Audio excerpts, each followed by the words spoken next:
तो आप सभी का मेरे इस चैनल पर बहुत बहुत स्वागत है। मैं हूं नरेंद्र पांचाल और पांचाल सर की क्लास में आप सभी का बहुत बहुत स्वागत है। हमने अंक गणित के बहुत सारे जो है वीडियो लेक्चर आपने देखे होंगे, मैंने आपको समझाए सिखाए हैं और मैंने कोशिश की है बिल्कुल सरल से सरल भाषा में आपको समझाने की, क्योंकि मैथ्स जो है वो किसी प्रकार कोई कठिन चीज नहीं है, उसके लिए चाहिए आपको प्रैक्टिस। बिल्कुल, तो चलिए हम शुरू करते हैं। आज हम पढ़ेंगे ज्योमेट्री को, ज्यामिति यानी कि रेखा गणित को। ये बहुत इजी है, आप सीखने और समझने का प्रयास कीजिए। तो चलिए हम इस टॉपिक को शुरू करते हैं और मैं उम्मीद करता हूं कि आप लोग हर बार की तरह आज भी कॉपी और पेन लेकर बैठे होंगे, चीजों को साथ साथ नोट डाउन या हल करते रहे होंगे। हर बार की तरह आज भी यही आपसे उम्मीद है। और एक बात और है, यदि आपने अभी तक मेरा जो एप्लीकेशन है प्ले स्टोर पर, जिसका नाम है पांचाल सर की क्लास, आपने उसे डाउनलोड कर लिया होगा, क्योंकि वहां पर मैंने आपके लिए बहुत सारी क्लासेस अपलोड कर रखी है, साथ ही कुछ फ्री टेस्ट दे रखे हैं, आप उन्हें जरूर दीजिए और अपनी बेहतरीन तैयारी आप मेरे साथ कीजिए। चलिए चलते हैं। तो रेखा गणित यानी कि ज्योमेट्री है ना, रेखा गणित मतलब बिंदु, रेखा, त्रिभुज, इनसे बनी हुई हमारी क्या कहलाएगी? रेखा गणित कहलाएगी। ठीक है, तो रेखा गणित यानी कि बहुत सबसे सरल गणित मानी जाती है रेखा गणित। इसी को हम क्या बोलते हैं? ज्योमेट्री या ज्यामिति। क्या बोलते हैं इसको? ज्यामिति बोलते हैं। इसी को क्या बोलते हैं हम? ज्यामिति बोलते हैं। ठीक है, देखो सबसे पहले आपको बता दूं मैं, ये जो मैंने बनाया वो क्या कहलाएगा? बिंदु। क्या कहलाएगा? बिंदु कहलाएगा, है ना। इसको हम क्या कहते हैं? बिंदु कहते हैं। ठीक है, आप इसको समझ गए होंगे, ये बिंदु है। यदि इस बिंदु को मैं इस प्रकार से बढ़ाता हूं, यहां पर मैंने इस बिंदु को एक इस प्रकार से बढ़ाया है, तो ये जो है, ये जो आपका क्या कहलाएगा? ये एक प्रकार का किसी रेखा का खंड है। क्या है ये? इसको कहते हैं हम रेखाखंड। ये बिंदु है, इस बिंदु को इस प्रकार से बढ़ाया तो ये रेखाखंड है। एक बिंदु यहां भी दिख रहा होगा, एक बिंदु लास्ट में, यहां पर जहां हमने इस पेन को उठाया वहां भी क्या दिखा आपको? एक बिंदु देखा। ठीक है, यदि इस प्रकार से अगर इस बिंदु को हम बंद कर दे, यहां भी बंद कर दिया और यहां भी, तो ये कहलाएगी आपकी रेखा। क्या कहलाएगी? सिर्फ क्या कहलाएगी? रेखा कहलाएगी। यहां से यदि इस टुकड़े को हम निकाल ले बाहर, तो इस प्रकार का एक टुकड़ा दिखेगा आपको, जो किसी रेखा का क्या दिख रहा है? खंड। क्या दिख रहा है? देखो, यहां से इस पार्ट को हम उठा लें तो ये दिख रहा ना आपको, क्या कहलाएगा? ये रेखाखंड। क्या कहलाएगा? इसी को हम या तो बिंदु लगाओ या फिर ऐसा लिखो, तो हम इसको क्या कहेंगे? रेखाखंड, है ना। क्या कहेंगे इसको? हम रेखाखंड कहेंगे। क्या समझ में आ रही बात? ये बिंदु है, डॉट है, ये क्या है? रेखाखंड। लेकिन इसकी जो ये अंत बिंदु है, ये क्या है? यहाँ पर ये अंत बिंदु है, इनके आगे मैंने इस प्रकार का तीर लगा दिया। देखो आपको दिख रहा है एरो, तो ये क्या बन गया? सिर्फ रेखा। क्या बन गया? और यहां से किसी हिस्से को तोड़ के हम नीचे रख दे तो वो रेखा का क्या कहलाएगा? एक टुकड़ा या खंड। क्या कहलाएगा? यदि ये एक दिशा में जा रहा है तो ये क्या कहलाएगा? वेरी गुड, क्या कहलाएगा? इसको हम कहेंगे किरण। क्या कहेंगे? चाहे ये इस दिशा में बने तो भी क्या कहेंगे इसको हम? किरण। क्या इतनी बात समझ में आई? ये क्या कहलाएगी? आपकी किरण कहलाएगी, है ना। ठीक है, अब यहां बात करते हैं बिंदु है। ये क्या चीज है? यहां पर कितने बिंदु दिख रहे हैं? तो रेखाखंड जो होता है वो उसके जो इस बिंदु को बोलते हैं लास्ट में, बिल्कुल क्या कहते हैं? अंत बिंदु। क्या कहते हैं इसको?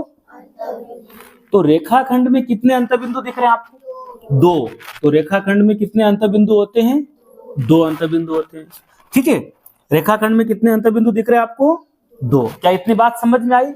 ये क्या दिख रहा है? किरण। ये एक दिशा में जा रही है, किरण एक किसी दिशा में जा रही है, ये किरण है। इसमें कितने अंत बिंदु दिख रहे हैं? ये लास्ट में दिख रहा है, ये क्या है? इसका एक अंत बिंदु। यानी कि किरण में कितने अंत बिंदु होते हैं? एक अंत बिंदु। क्या कहते हैं इसको हम? एक अंत बिंदु।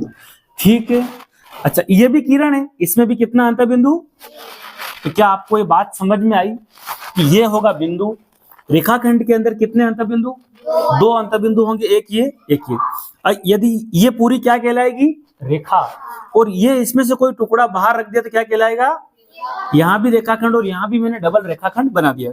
यदि इस रेखाखंड को किसी एक दिशा में ले जाए तो वो क्या बन जाएगा? और ये इस दिशा में आ गया तो भी क्या कहलाएगा, किरण। क्या आपको इतनी बात समझ में आ गई?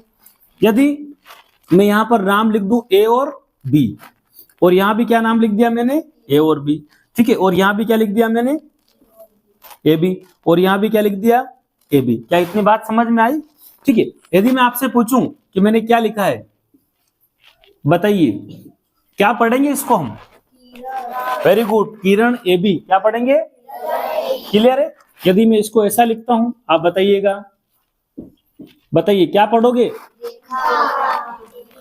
क्या बोलोगे? रेखा ए बी। क्या पढ़ना है? यदि हम इसको ऐसा लिख दें, बताइए, रेखाखंड। क्या पढ़ोगे? ये था किरण, ये थी, और ये रेखा का कोई टुकड़ा, मतलब रेखाखंड। क्या इतनी बात समझ में आई आपको? है ना, आसान है ना, बिल्कुल कोई दिक्कत नहीं है। तो ये जो है बिंदु है, इन बिंदुओं को हम आगे बढ़ाएंगे तो हमें एक रेखाखंड मिलेगा। उसके दोनों तरफ ऐसा तीर का निशान लगा देगा तो वो क्या कहलाएगी? आपकी रेखा कहलाएगी। उसमें से कोई पार्ट हटा के हमने क्या बना लिया? रेखाखंड बना लिया। ये एक दिशा में जा रहा मतलब किरण, ये इस दिशा में जा रहा है, ये भी क्या है? किरण है। लेकिन इसमें कितने अंतःबिंदु दिख रहे हैं? तो यहाँ पर रेखाखंड में कितने अंतःबिंदु होते हैं? 2। और किरण में कितने अंतःबिंदु होते हैं? 1 अंतःबिंदु। क्या इतनी बात समझ में है आपको? ठीक है।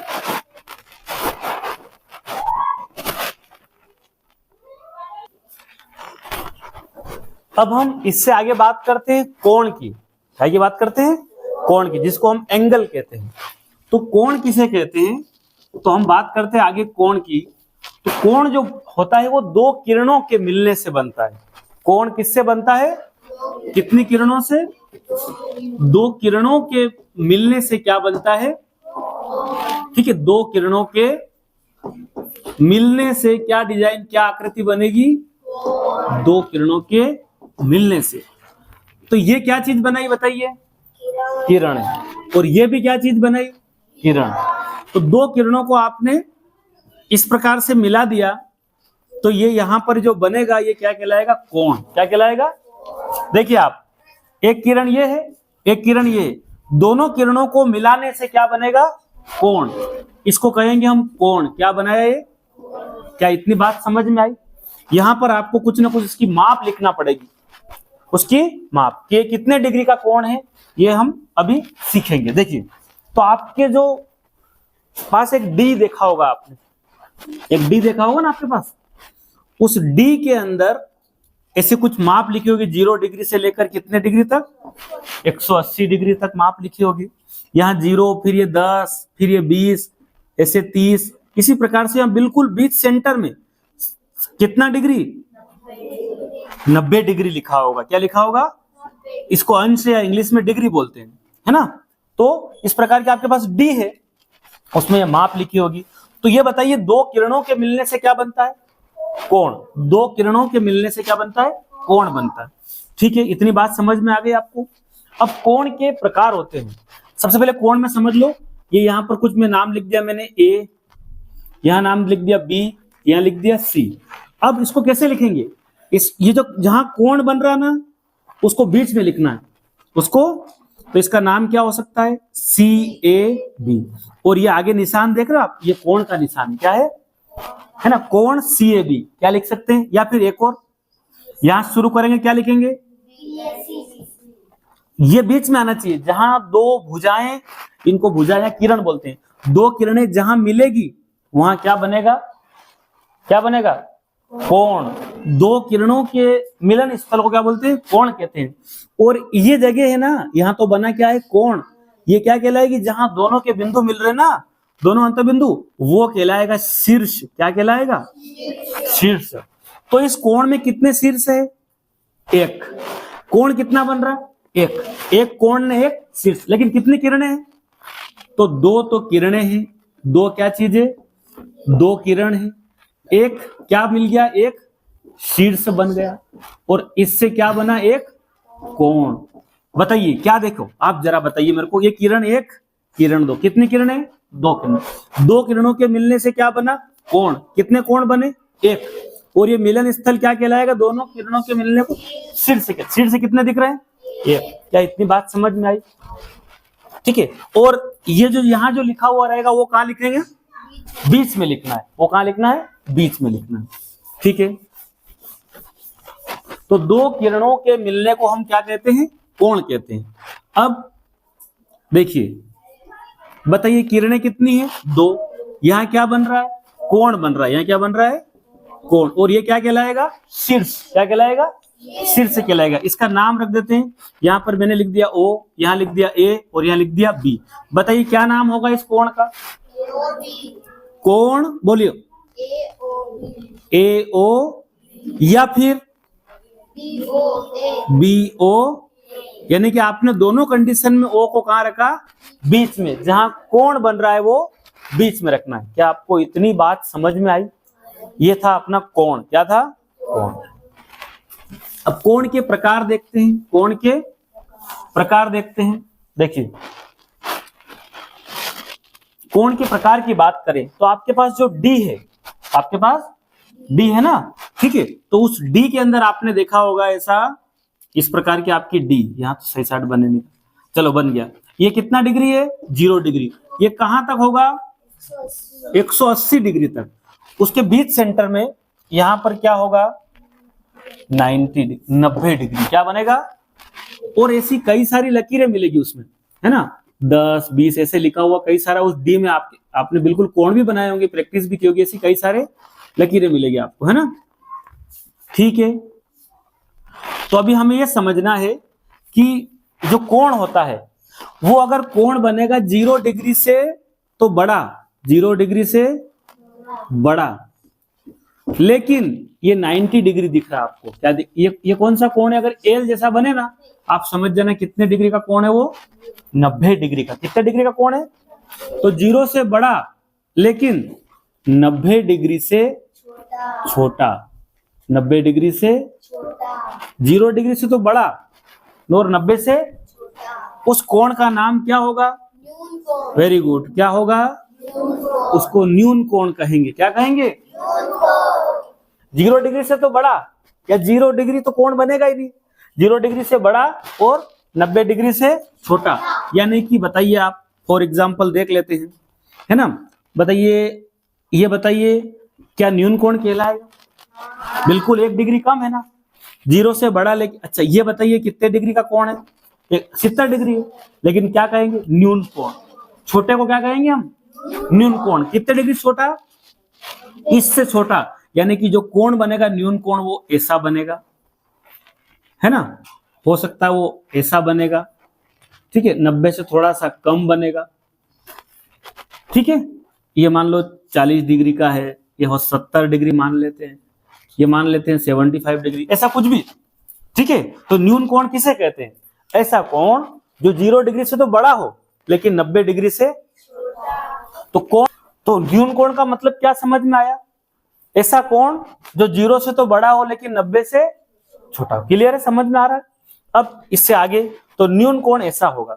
अगला कोण आएगा आपका समकोण। क्या आएगा, समकोण। दूसरे नंबर पे क्या है, समकोण, है ना। चलिए अब इसकी बात कर लेते हैं। तो कौन सा कोण बताया मैंने, न्यून कोण। क्या बताया, और दूसरे की बात करेंगे वो होगा आपका समकोण। क्या नाम है इसका, अब जरा देखिए आप, तो हम नंबर 2 को डिस्कस करते हैं, समकोण। क्या नाम है इसका, ऐसा कोण जो बराबर कितने डिग्री का हो, वेरी गुड, बराबर कितने डिग्री का हो, एल बनता हो, बिल्कुल क्या बनता हो, एल। ये क्या कहलाएगा आपका, और यहां पर भी आपको इस प्रकार से बनाना चौखोट, बिल्कुल। ये भी क्या बन रहा है, ऐसा नहीं कि आप ऐसा बना दो, नहीं बनेगा। ये कितने डिग्री है, बिल्कुल 90 डिग्री। यानी कि आपके पास जो डी है उसके अंदर आप देखेंगे तो 90 डिग्री। तो ये जो बनाना है कितने डिग्री का है, 90 डिग्री का। ऐसा कोण जिसकी माप क्या हो, बराबर 90 डिग्री हो, उसको हम क्या कहते हैं, समकोण। इसमें एक भी कम या एक भी ज्यादा नहीं होगा। तीसरे कोण का नाम है अधिक कोण। क्या नाम है, अधिक कोण। क्या नाम है, अधिक कोण, ठीक है। क्या इतनी बात समझ में आई आपको। न्यून कोण कितने डिग्री का होता है, 90 से कम, 90 से बराबर 90 डिग्री का क्या होगा, और अधिक कोण 90 से बड़ा है ना। अधिक कोण की बात कर लेते हम, बराबर 90 डिग्री होगा ऐसा कोण जिसकी माप क्या हो, बराबर 90 डिग्री हो, क्या कहते हैं हम उसको, समकोण। क्या कहते हैं, समकोण। अब तीसरा क्या नाम है, अधिक कोण। क्या नाम है, तो अधिक कोण जो होता है ना, अधिक कोण क्या है, ऐसा कोण जो 90 डिग्री से क्या हो, बड़ा, 90 डिग्री से बड़ा, लेकिन वेरी गुड, किससे, 180 डिग्री से छोटा हो, उसका क्या नाम है, अधिक कोण। यानी कि 90 से बड़ा, फॉर एग्जाम्पल क्या मान लेते हैं, 91 से लेकर कहां तक, 179 तक। जैसे कि ये बताइए, ये लग रहा ना आपको 110, 120, ये कितने डिग्री दिख रहा, 110 डिग्री, है ना। ये देखिए, हो सकता है 150 डिग्री हो सकता है।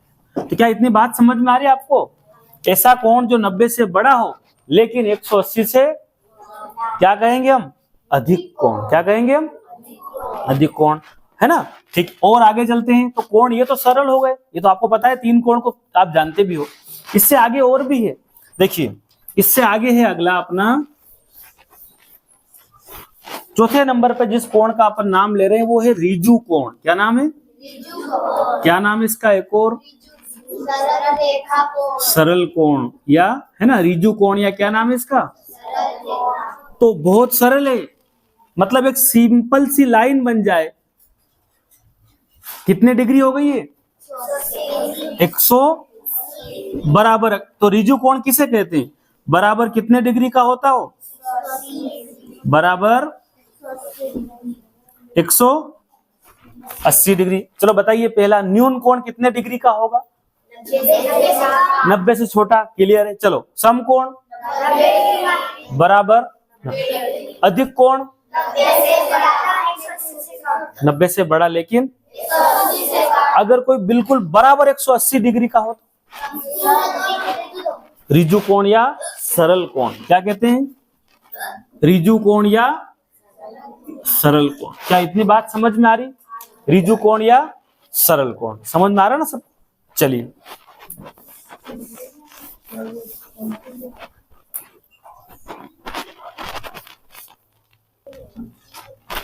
ये जो सरल कोण होता है ना, एक सरल कोण कितने डिग्री का बताया, 180 डिग्री। यानी कि कितने समकोण होंगे जब जाके 180 डिग्री होगा, जरा बताओ। वेरी गुड, यानी कि ये कितने डिग्री है, 90 डिग्री। ऐसा एक 90 डिग्री और इधर बन जाएगा तो बिल्कुल क्या बन जाएगा, ये 90 और 90 मिला कितना डिग्री हो गया। यानी कि हम क्या लिख सकते हैं इस पूरे की जगह, 180 डिग्री, है ना। ये कितना डिग्री हो गया, 180 डिग्री हो गया। यानी कि एक सरल कोण के बराबर क्या हो सकता है, एक ऋजु कोण के बराबर, एक सरल कोण बराबर कितने समकोण, 2 समकोण। ये याद रखना, एक सरल कोण के बराबर 2 समकोण। यानी कि 180 डिग्री बराबर, आप समझ में आ गया आपको, 180 डिग्री के बराबर क्या होगा, 2 गुणा समकोण का मतलब कितना होगा। क्या बात समझ में आ रही, एक सरल कोण का मतलब 2 समकोण, 2 समकोण को मिला दोगे तो क्या बन जाएगा, एक सरल कोण। समझ में आ रहा है ना। हम पढ़ेंगे इससे आगे एक और कोण है जिसका नाम है वृहत कोण। क्या नाम है, वृहत कोण। क्या नाम है, तो वृहत कोण का मतलब ऐसा कोण, देखो ये जो 5वां नंबर है ना, वृहत कोण मतलब ऐसा कोण इस प्रकार से बनाओ। कैसे बनाओ वो, है ना। मतलब वृहत कोण किसे कहते हैं, तो 5वें नंबर का वृहत कोण का मतलब ये होता है ऐसा कोण जो 180 से बड़ा, किससे बड़ा, 180 से बड़ा, 180 से तो बड़ा लेकिन 360 डिग्री से छोटा, 360 डिग्री से, उसका नाम है वृहत कोण। क्या नाम है, उसका क्या नाम है, वृहत कोण, है ना। तो ये कोण क्या कहलाएगा, वृहत कोण। 180 से तो बड़ा लेकिन 360 से छोटा। क्या इतनी बात समझ में आई, ये वृहत कोण होगा, 180 से तो बड़ा होगा लेकिन 360 डिग्री से छोटा होगा। अगला कोण जो है जिसका नाम है पूर्ण कोण, क्या नाम है? ठीक है, संपूर्ण कोण बोल सकते हैं, पूर्ण कोण बोल सकते हैं। यानी कि ये जो कोण है, इस कोण को घुमा के फिर इसके ऊपर एक लकीर बन जाए, आप समझ जाना कि ये कौन सा कोण हो गया? संपूर्ण कोण। या यानी कि बराबर, सरल कोण थोड़ी है, सरल कोण तो कौन सा था? ये रहा। ये संपूर्ण कोण है, पूर्ण कोण है। यानी कि ऐसा कोण जो बराबर कितने डिग्री की माप हो, उसकी बराबर कितने डिग्री हो? 360 डिग्री। बराबर 360 डिग्री वाले कोण को हम क्या कहेंगे? संपूर्ण कोण या पूर्ण कोण कहेंगे। इससे आगे एक कोण है जिसका नाम है पूरक कोण। क्या नाम है? पूरक कोण। क्या नाम है? पूरक कोण, है ना। तो पूरक कोण ऐसा कोण है ना। पूरक कोण किसे कहते हैं?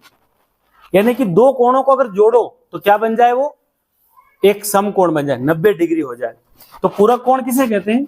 यदि दो कोणों को आप जोड़ दो तो क्या, दोनों को जोड़ेंगे तो क्या कहलाएगा? वो 90 डिग्री। क्या बन जाएगा वो? यानी कि पूरक कोण का डेफिनेशन ये है कि दो कोणों का योग, दो कोणों का योग कितना हो जाए? 90 डिग्री हो जाए, उसे हम कहेंगे पूरक कोण। क्या कहेंगे? ये ध्यान आ जाएगा, है ना। देखो मैंने बोला कि 45 डिग्री का पूरक कोण बताइए। क्या बताओगे? 45 डिग्री का पूरक कोण बताइए। नहीं, 90 थोड़ी, दो कोणों को जोड़ोगे तो 90 होना चाहिए। हाँ, 45 का क्या आ जाएगा? पूरक कोण किसे कहते हैं? दो कोणों का योग कितने डिग्री हो? 90 डिग्री हो, तो पूरक कोण। अच्छा बताइए 30 डिग्री का पूरक कोण बताइए। Very good. 30 डिग्री का पूरक कोण क्या कहलाएगा? 30 में कितना और जोड़ दो कि 90 हो जाए? 60 और चाहिए। यानी कि 30 डिग्री प्लस कितना और चाहिए कि बराबर, बताइए कितना लिख दे यहाँ पर? तो 30 का पूरक कोण कौन हो गया? 60। 60 का पूरक कोण कौन हो गया? मैंने बोला कि यहाँ चेंज कर दूं, मैं बोल रहा हूं कि 20 डिग्री का पूरक कोण बताइए। 70 हो जाएगा। अगर मैं चेंज कर दूं, यहां मैं लिख दिया 40 डिग्री का पूरक कोण बताइए। 50 डिग्री। कितने डिग्री? यानी कि दो कोणों को जोड़ोगे तो कितना माप आना चाहिए? कितना माप आना चाहिए? 90 डिग्री। क्या इतनी बात समझ में आई? ये कौन सा कोण था? पूरक कोण। क्या था? पूरक कोण। तो दो कोणों का योग कितने डिग्री? 90 डिग्री। तो फिर क्या कहलाएगा वो? तो दो कोणों को जोड़ दो, 40 का पूरक कोण 50 होगा, दोनों को जोड़ेंगे कितना आ जाएगा? 90 डिग्री आ जाएगा। क्या इतनी बात समझ में आई? अब पूरक कोण के बाद हम आगे और आगे चलते हैं। एक है समपूरक कोण। क्या है? समपूरक कोण। क्या नाम है इसका? यानी कि समपूरक कोण, है ना। क्या लिखा है यहाँ पर? समपूरक कोण, है ना। तो ये पहला न्यून कोण, फिर सम कोण, फिर अधिक कोण, ऋजु या सरल कोण, वृहत कोण, पूर्ण कोण, पूरक कोण और समपूरक कोण, है ना। क्या होगा? हाँ, ऐसे दो कोण जिनका योगफल जोड़ो तो कितना आ जाए? यहाँ 90 डिग्री था, यहाँ कितना डिग्री हो जाएगा? 180 डिग्री। यानी कि 8वां नंबर, ये 8वें नंबर की डेफिनेशन ये है कि दो कोणों का योग कितना होना चाहिए? दो कोणों का योग 180 डिग्री हो। दोनों को जोड़ो और कितना आ जाए? अगर मैं आपसे पूछूं कि 110 डिग्री का समपूरक कोण बताइए। 70 डिग्री। समपूरक क्या वर्ड आएगा? है ना, समपूरक। तो 110 का समपूरक कितना होगा? तो टोटल कितना हो जाएगा? 180 डिग्री। क्या इतनी बात समझ में आई? है ना। दो कोणों का योग 180 डिग्री हो तो क्या कहते हैं हम उसको? समपूरक कोण, है ना। अभी धीरे धीरे आप प्रैक्टिस करेंगे, सारी चीजें सीख जाएंगे। इस वीडियो को एक दो बार आप देख लेना, क्योंकि अभी समय बहुत कम बचा है और मैं चाहता हूं कि आपकी तैयारी बेहतरीन हो, अपना एक नंबर भी कहीं से मिस ना हो, सारे क्वेश्चन को आप अटेंड करें। ठीक है, चलिए। तो दो कोणों का योग 180 डिग्री हो उसे क्या कहेंगे हम? समपूरक कोण। क्या कहेंगे? समपूरक कोण, है ना।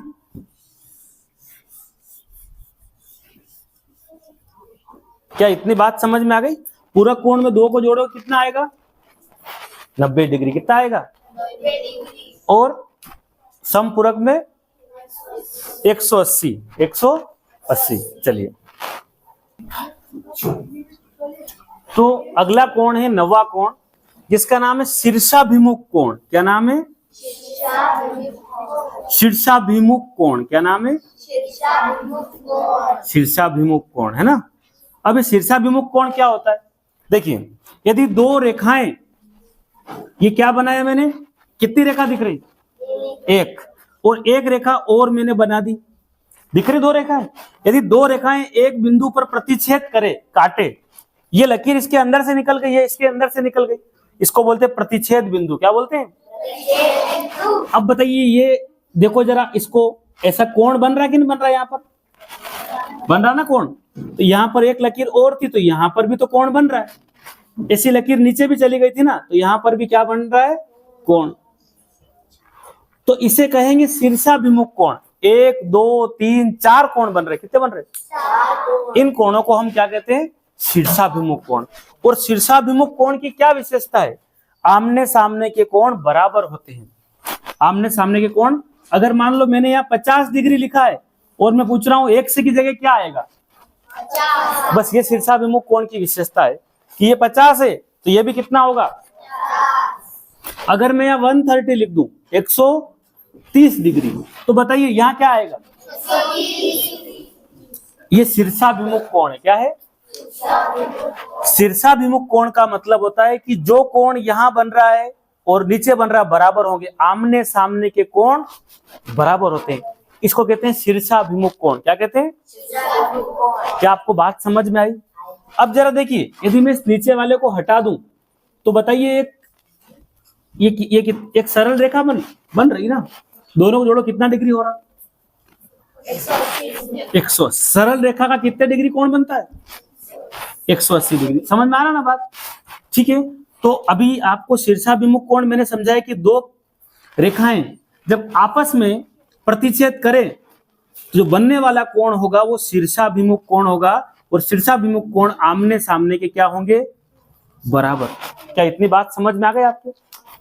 ठीक है। अभी मैं आपसे कुछ पूछ रहा हूं, बताना मेरे को, है ना। देखिए, मैंने सबसे पहले एक रेखा खींची और एक रेखा और खींच ली, प्रतिच्छेदी रेखा है। यहां पर मैंने लिखा 40 डिग्री। क्या लिखा? 40 डिग्री, है ना। तो बताइए नीचे कितना डिग्री होगा? 40। Very good. कितना डिग्री होगा? 40। अगर मैं यहां पर लिख दूं 140, तो यहां कितना डिग्री होगा? 140 होगा। क्या इतनी बात समझ में आई? ये था, है ना। शीर्षाभिमुख कोण आमने सामने बराबर होते हैं। क्लियर है? चलिए,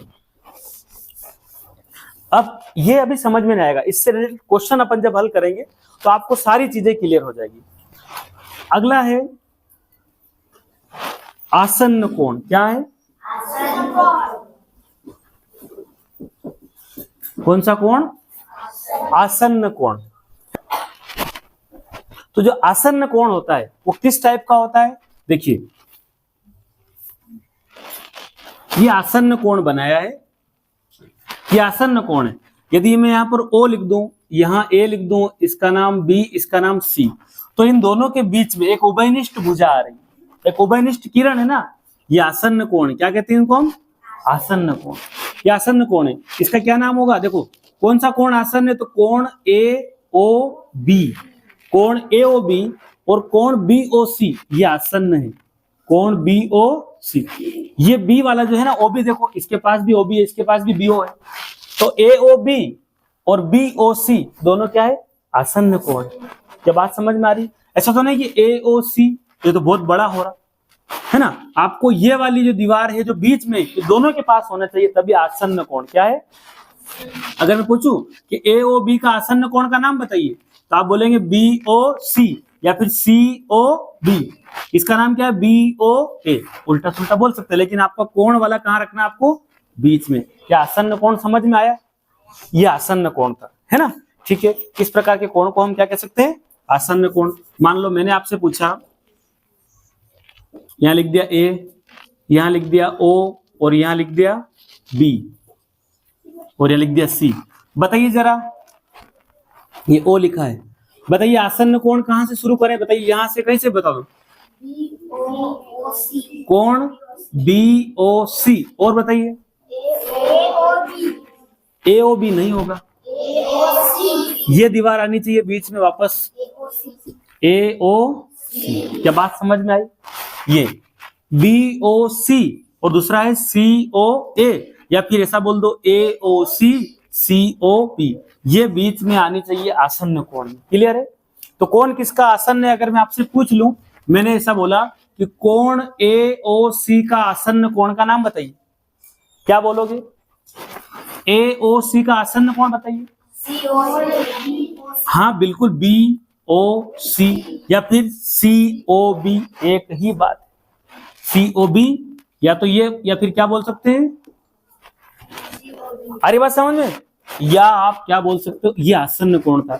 कुछ समझ में आ रहा है? ये आसन्न कोण था।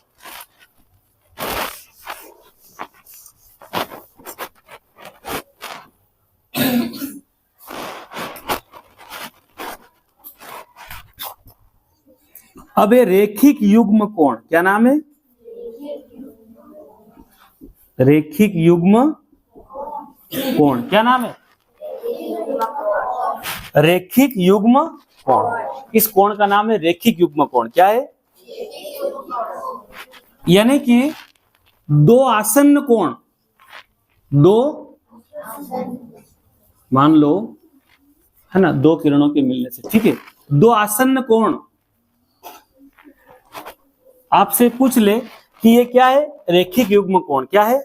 अगर मैं यहां लिख दूं 70 डिग्री और यहां x लिखा, बताइए क्या है, कितना आएगा यहां पर? ये रेखिक युग्म कोण, क्या बोलते हैं इसको हम? रेखिक युग्म, हाँ वेरी गुड। सरल रेखा कोण याद है ना? तो यहां 70 लिखा है, कितना आएगा x की जगह? यानी कि योग कितना होगा? 180 होगा। कितना योग होगा?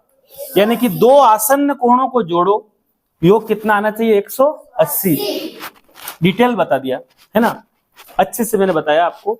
लेकिन ये आप देखने से घबरा मत जाना कि कितने नाम हो गए, 11, लेकिन है बहुत सरल। किसी भी काम को यदि आपको सीखना है तो पहले उसकी प्रैक्टिस तो करना पड़ेगी। सपोज मान लेते साइकिल चलाना सीखना है, तो क्या किताब पढ़ के साइकिल चलाना सीख जाएंगे? कि नहीं, ऐसे पेडल लगाएंगे फिर हैंडल पकड़ेंगे, ऐसा नहीं।